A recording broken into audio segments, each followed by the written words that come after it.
we coordinate complex events to go from single cells in material environments to forming organoids or organ tissues that perform complex functions.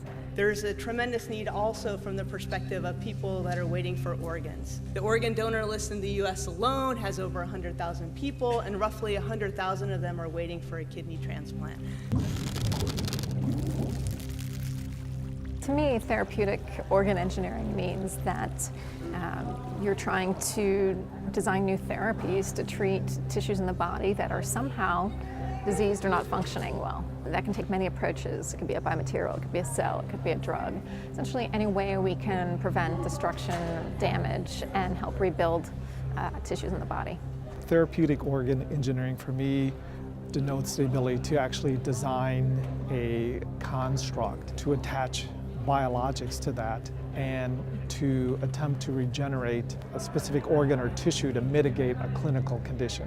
And the idea here is really to build organs, not just tissues, but vascularized organs.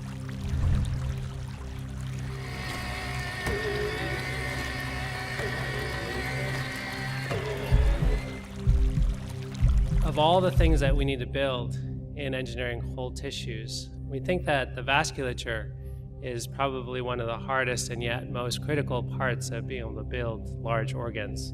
The vasculature is sort of the common bus that provides nutrients and exchange of oxygen, etc., throughout the body. How do we vascularize the tissues in the lab and in the body without having to harvest vascular beds from other parts of the body in the patient? But if we can introduce vasculature within these organoids, we then have a hope of not only perfusing them directly, but also ultimately coupling them in with our printed architectures.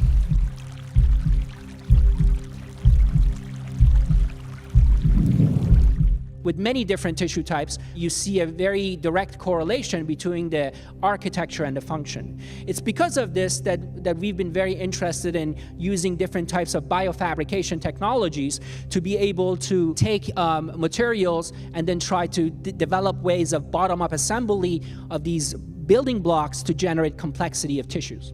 Now, one of the challenges in the concept of cell therapies as we're thinking about tissues and organs is to enable these cells to be able to organize themselves into higher order structures that have specific and desired functionalities. The roadmap of where we're going in bioprinting, we think that it's a combination of bioprinting with self-assembly that's really going to drive this field to allow us to really hit all of the key points: the composition, the structural complexity, the function, and the scale that's needed.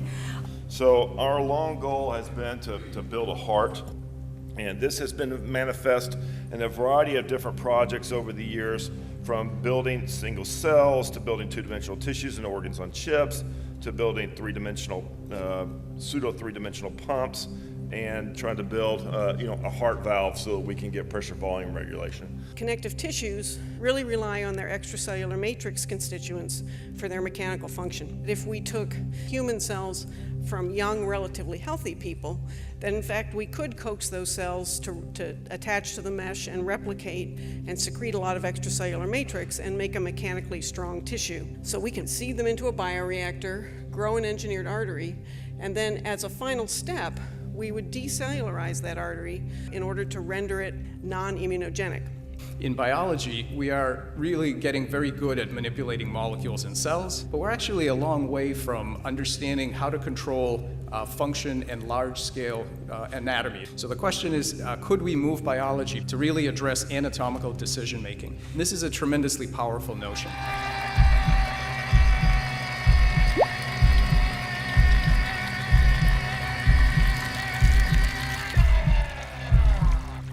The only way to get there in an effective way is to understand the shortest path of what needs to be done to actually get to patients in an effective way.